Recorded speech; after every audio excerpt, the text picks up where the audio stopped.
Morning, everybody. Man, we've just been off on vacation for a week down in Palm Springs. Been a really nice time. And while we've been gone, as you can see, it's become quite the winter wonderland out here now.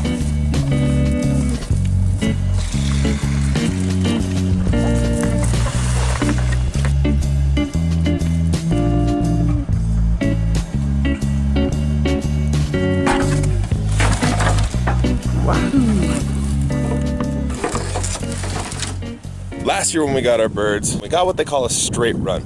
Now a straight run is when you buy eggs and whatever hatches out of those eggs is what you get. We were fortunate in that out of our 36, we probably only had about 9 roosters, and then I think we had an additional 3 of them die off. So right now we've got a flock of roughly 20, probably a little less. Of those 3 are roosters. We've got our main rooster, Biggin, over there, and then 2 of our silkies are roosters back there. This is our silky hen. So we're picking up another, I think, 20 birds today, and this time we got them all sexed. So with this group, we should have 20 more female hens. We're looking to increase our egg production, not get any meat birds, so I wanted to make sure that we were getting chickens. I honestly forgot what we got. I know we got like 5 blue-laced Wyandottes, but I can't remember what the other ones are. Time to get these new birds. Easy enough. We've got our 20 new chicks. I checked the lady. We ended up getting 10 Rhode Island Red, 5 blue-laced Wyandottes, and 5 well summer chicks. So I'll introduce you to the gang when we get back home. But as you can hear,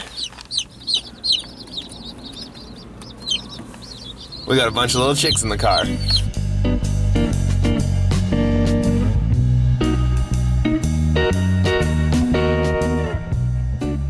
Alright, we're back. Let's go meet the babies. Here are our new little chicks. So you can see these gray ones here are the blue-laced Wyandottes, and they're going to look more like this when they're older. The orange ones are our Rhode Island Reds, and then these ones with the brown stripe down their back are going to be our well summers. Hi, cuties. So I've got a couple last minute things to do to get their brooder set up. We've got to get some pine shavings in, food, water, and get the heat lamp set up. So I'm going to do that real quick. We'll take you with us, and then we'll get our little chicks settled in. So this year we're going a little bit different than we did last time. We've taken the brooder outside. We are no longer in the basement like we were last year. The basement was nice for a couple reasons. It was a little bit warmer out there. It was nice to have something in the house that was close to, so on a rainy day you didn't have to go outside at all. However, it did just totally dust our basement in like chicken powder. I don't even know what it was. I don't know if it was from the pine shavings we used, or from their feed, or just if chickens are naturally dusty. I don't know. But the whole basement was covered in like a 1/16 of an inch of this chicken dust. So we've decided to move it outside for this season, and we're going to see if that does anything to help it out. Now, since we're outside, we've upgraded the top a little bit. So you might recognize this if you've watched our footage from our chicks from last year. It's the same galvanized tub. It's the same horse trough that we use. Last time, we had these boards right here over the top of this chicken wire, and you could just kind of fold it. It would roll loose. But now, I've decided to put a little runner on the bottoms. And as you can see, we added the hinges as well. This made each side a lot more secure so that we can open them like doors now. So you can see they open all the way up.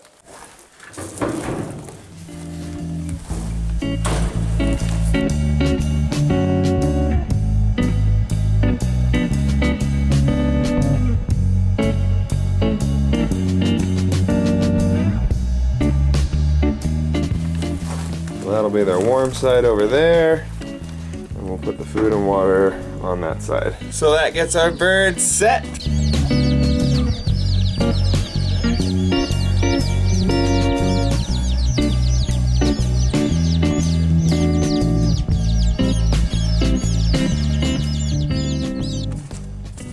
It's a few hours later, as you can tell by my wardrobe change, and we came back out to check on the chicks. And we were a little sad to see that a couple of the chicks aren't doing so well. Oh, and they're even worse than when we were in here last. So this group is all looking pretty good. We've moved the heat lamp a little bit. As you can see here, these guys are all running around, but these two down in here, just, I think we're weak, or I don't know what it was. Since they're right under the heat lamp and they're huddling together, I think they're cold. So we're going to take this and actually drop it down below the lid to start things out. And then we'll raise it back up as they get older. Okay, so we are at, I picked them up at 8 o'clock this morning. It is now about 2 o'clock. We ended up losing the two that were sick before. We called the store up and they were nice enough to give us replacements for the two that we lost. And since then, we've moved the heat lamp a little bit closer and everybody seems to be doing really well. So at the, well, I guess this would be the 6-hour update. They know where their water is. Yeah, they're drinking. They're moving to and fro. They aren't huddled tightly under the lamp. Seem very active. Everybody's moving. Yeah, so that's pretty good.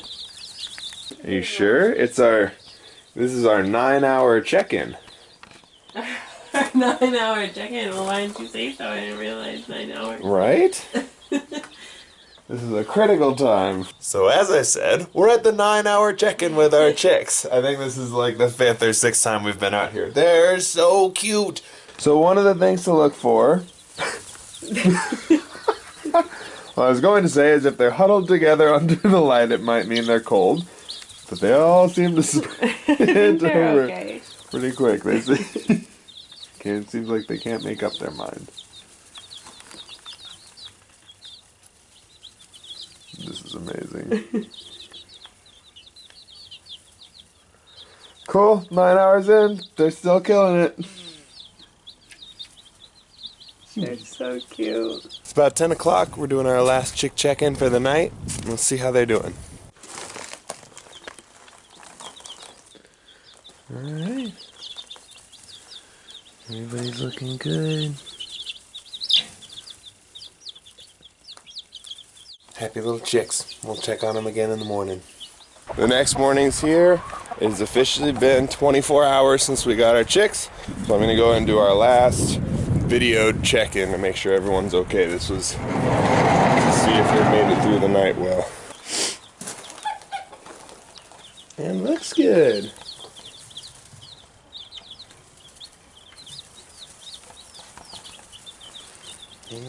Awesome. 24 hours. They're doing great, except for those two that we lost. But I'd say all in all, a very successful start. Thanks for tuning in. We'll catch you guys next time. Good luck.